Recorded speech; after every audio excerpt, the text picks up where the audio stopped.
Thank you, Honorable Chairman, for letting me talk on this budget. First of all, I'd like to congratulate our Honorable Finance Minister for assuming charge as Finance Minister once more time. And coming to the issues of our state, sir. Special category status was promised to us during the split of our state. It was promised by both BJP and the Congress and all the other parties that day when they split our state. So we demand that special category status be given to us. And we don't believe in this package what is being given, sir. The package is like a myth. And they're just talking about one or two things which are part of AP Reorganization Act and saying this is a package. We are not acceptable for this package.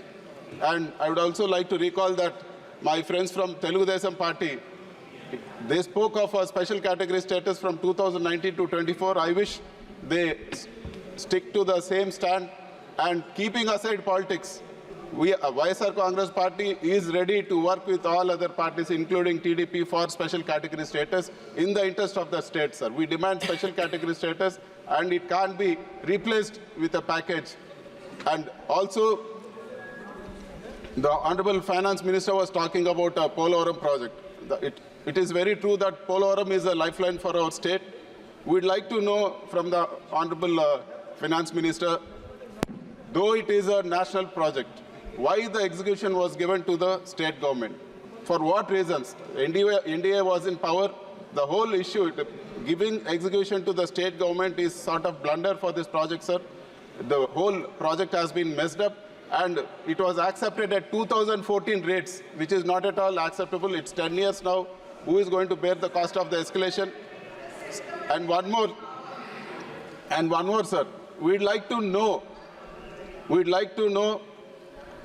the blunder, the cost escalation of the blunder which happened in the construction of the diaphragm wall. For any project, any dam to be built, upstream and downstream, there needs to be a coffer dam built, sir.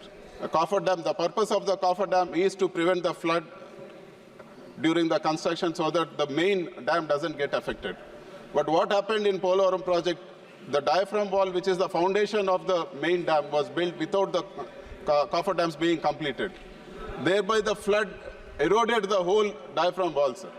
If the project is built on this same diaphragm wall, it is going to affect the security and safety of the project, and it's going to lead to a huge catastrophe.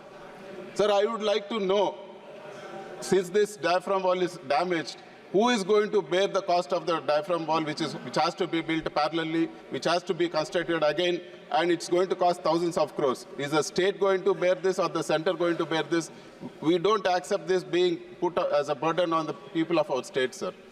We also demand that land acquisition for Polavaram project be executed simultaneously along with the construction of the project.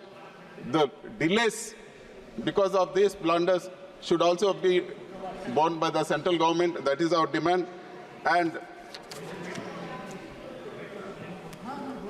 we would like to clarify, sir. The Honorable Finance Minister announced that 15,000 crores has been given for construction of Amravati. If this is a loan, who is going to bear this, and what is the advantage for the people of our state? Is it part of the FRBM limits given to our state, or is it is over and above that? So as of what we understand, it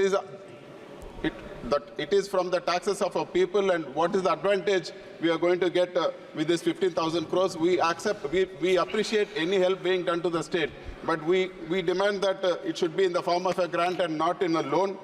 And we also want to know the timeline for Kadapa-Bangalore railway line. Now, the Telugu Desam and BJP are in power in the state, so we would like to know when the Kadapa-Bangalore railway line will be finished. And we also oppose the privatization of Visakhapatnam steel plant, sir.